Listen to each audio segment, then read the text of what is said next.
Different word though than lip. What's that word? Said I wanted to breathe. He told the guy, he said, when you want to succeed as bad as you want to breathe, then you'll be successful.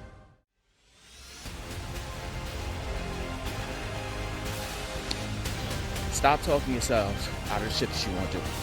All right? You think of 1,000,001 reasons why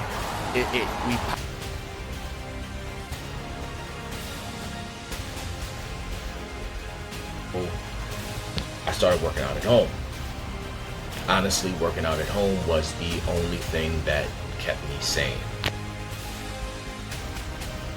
Their mental state, and they're becoming better people. They're becoming stronger people for it. And I've been, like I said, I've been thankful to be along for the ride this far.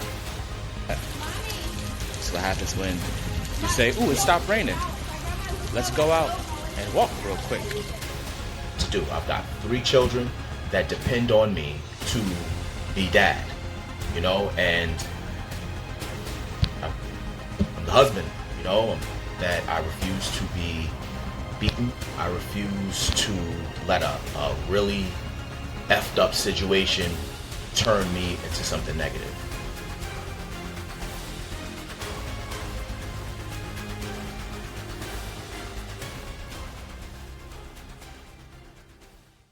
Hey, how you doing?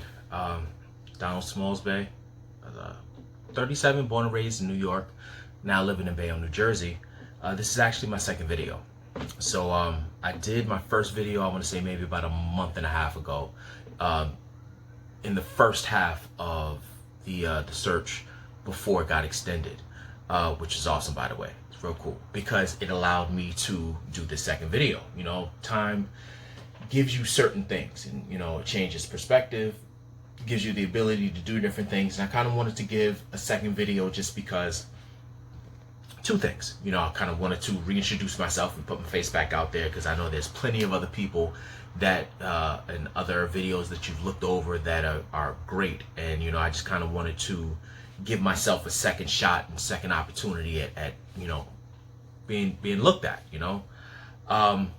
But I also wanted to try to give you something a little different. So, you know, I put a video montage before this just to kind of give you that timeline of where I started to where I am now. And the first picture is me at 35, about 2 years ago, sitting at an unhealthy 215. Some things had happened during that time. There was a fire in my house. My family and I were relocated. We were staying with family on couches and things like that, and we wound up relocating from Jersey City to Bayonne, where we are now. Also changed jobs. That picture was taken my second week working with the post office. Needless to say, I lost a lot of weight within the first month or so. I went from 215 to 160. As you can imagine, there's a lot of walking involved being a postal worker, and that's exactly what I did. I walked a lot, like 13 miles a day, roughly, give or take, 6 days a week. I enjoyed what I did. Due to circumstances, my contract was terminated. It was not well received amongst my fellow carriers, as well as myself, obviously. We fought it for as long as we could, but you know, things kind of happened the way they happened. I was officially terminated the same week that COVID kind of just like took over the states and shut everything down.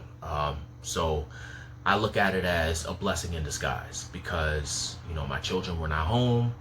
Somebody had to be with them. My wife was still working until her school was closed for virtual learning as well. So, you know, I got to be stay-at-home dad, and seeing as I worked every single day from before my oldest son, who's now 13, was born until now, I kind of took it as a breath to do something different, and I looked a hardship in the face as a blessing. You know, I got up every day at 6:30, worked out till about 8. You know, exercise is just what really it kind of kept me on that even keel, because I was pissed. I was upset and angry at how everything happened, and how, you know, my household plans and my future plans just got thrown out the window and set on fire. But yeah, exercise and fitness kind of redefined what I thought was going to be my future. I started kind of putting out little videos. People were in the house saying they didn't know what to do. The gyms were closed. I'm looking for a job, and I want to say maybe a day or two after my termination, I found Athlete Search. So everything kind of worked hand in hand at that point. Something about the company, something about the opportunity just kind of resonated with me. I'm not as impulsive anymore as I used to be, but it was definitely an impulsive move to say, you know what, I want to be a part of this Athlete Search because I see what's happening here. I hadn't even tried a product yet, and I knew this is something I wanted to be a part of. You know, did the Athlete Search, did the Sprint Challenge, and then I became a Legionnaire. I want to say all of those things happened within like the first 2 weeks of me being home. So yeah, things went kind of fast. But the Athlete Search kind of forced me out of my comfort zone, and it allowed me to open up my mind to do different things with my social media to help other people. It forced me to speak to people, to strangers. Now, mind you, I've done it for years. I performed on stage. As you can see, I belong to a Greek letter fraternity. I've stepped on stage since high school through college. I actually started a leadership talk with one of my fraternity brothers.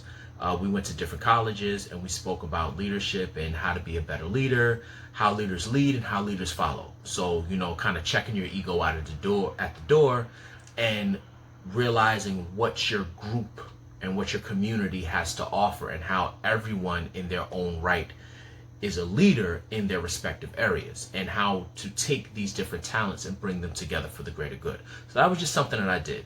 But speaking to people isn't something that I'm foreign to, but it always makes me nervous. So videotaping myself and putting myself on social media with my exercises was nerve-wracking, to say the least. Doing this was nerve-wracking, to say the least, but I'm getting better at it because this is like my 12th take on doing this video today. So hopefully it'll flow a little better. But you know, I started putting out the videos, and you know, people started coming to me. My brother, my sister-in-law, her family, she invited some friends out. I started doing like group training activities on the weekends, on Sundays. So, you know, not being on the career path that I thought I was, being derailed completely, forced me onto another career path that I never thought that I would have the potential to do. So for that, I'm grateful. You know, I'm actually studying right now to be a certified physical trainer. And it's been a crazy ride. It's been a crazy road, but I mean, I wouldn't change what I'm doing right now for the world. You know, I started working part-time at a job just to kind of bring some income in, but I'm all in with this. You know, fitness is that thing that I found me and rekindled that love for helping people in a capacity where I can just pour in and pour in and pour in and not worry about somebody telling me, oh, I'm doing too much, or maybe I should try to help somebody a different way, or are you sure that's how you want? This is just, it's all me, and I love it. You know, it's enabling me to grow and help other people grow as well. You know, in building a brand, you know, Andy said it best in one of his podcasts. You know, you kind of got to have core values. And, you know, aside from the core values that First Phorm has, my personal 3 are, you know, believe, empower, and be you. And it's something that I've always followed throughout my life. But as an adult in this situation, it kind of brought everything to the forefront because I had to believe in myself. I had to believe that this was something that I was capable of doing. And in turn, I was able to pour into other people and have them believe in themselves. And empowering myself to be able to, again, help others to empower themselves to lead a better life. And I did it all by just being me. You know, I was raised in a very religious household, and I had a certain strict guideline that I had to follow. And then, you know, you join certain organizations and there's a strict guideline that you have to follow. And, you know, you follow certain job paths and there's, again, a strict guideline that you have to follow. And in certain cases, you almost have to feel like you have to be a different person. You have to put on different hats and put on different masks. I can do this without a mask, without a cover, without, you know, pretending to be something else. I don't want to be, you know, the next Les Brown or Eric Thomas or Jim Rohn when it comes to, you know, motivational speaking. I want to be the first me and motivate people in the way that I can motivate them with my voice and my words and my thoughts. Yes, they all kind of run along the same vein, but I can do this from me, from my heart, and give it to people just like that. Some people are going to like it, some people not. But for the most part, the people I engage with, it's all good, you know? And this athlete search allowed me to take my core values and dial them all the way up, you know? And I appreciate that. And when it comes to being an elite athlete, you know, yes, you have to be athletic. It says it in the phrase elite athlete. But I believe being an athlete and an elite athlete at that covers so many different levels. You know, you've got people that are you know, competition ready to, you know, do CrossFit or bodybuilding championships or physique competitions and things like that. And you have the person that weighed 300 plus pounds that just said, you know what, I'm tired of this shit. I want a better life. I want to be better. And they find that mental fortitude to deal with, you know, the dieting and the exercise and pushing themselves way past what they're used to doing and getting shit done, you know? So there's so many different areas of where a person is elite in their own right. And on both sides of the spectrum, I feel that I fit in there from one side to the other. I was never 300 plus, but my unhealthy 215 for me caused breathing problems, you know, almost sleep apnea. Like my wife was worried because if I was laying on my back, I would just stop breathing and then kind of jump back up. So there were health concerns on my part, you know. So I had to get that under wraps and I had to commit to it. And by me committing to it, I helped her commit to her fitness journey. And I'm helping my brother commit to his fitness journey.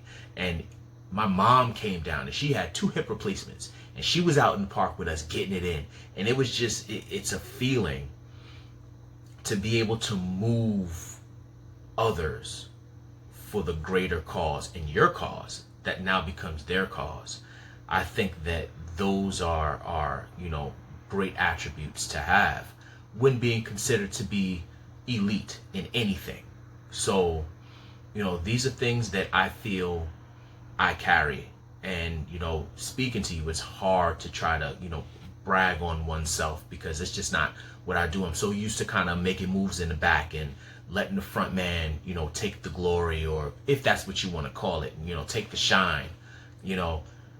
But I'm stepping into my own now, and I'm ready for my path to be what it is, you know. And I think that I can, not think, I know I can do that with First Phorm, you know. And it's a great company. Like I said before, it's a great movement, and to be a part of this journey in so many different ways, from, like I said, from the challenges to being a Legionnaire, you know, to this athlete search has just been, it's been a phenomenal ride and experience. And I can't wait to see what comes next. And I'm here for it. I'm here for all of it.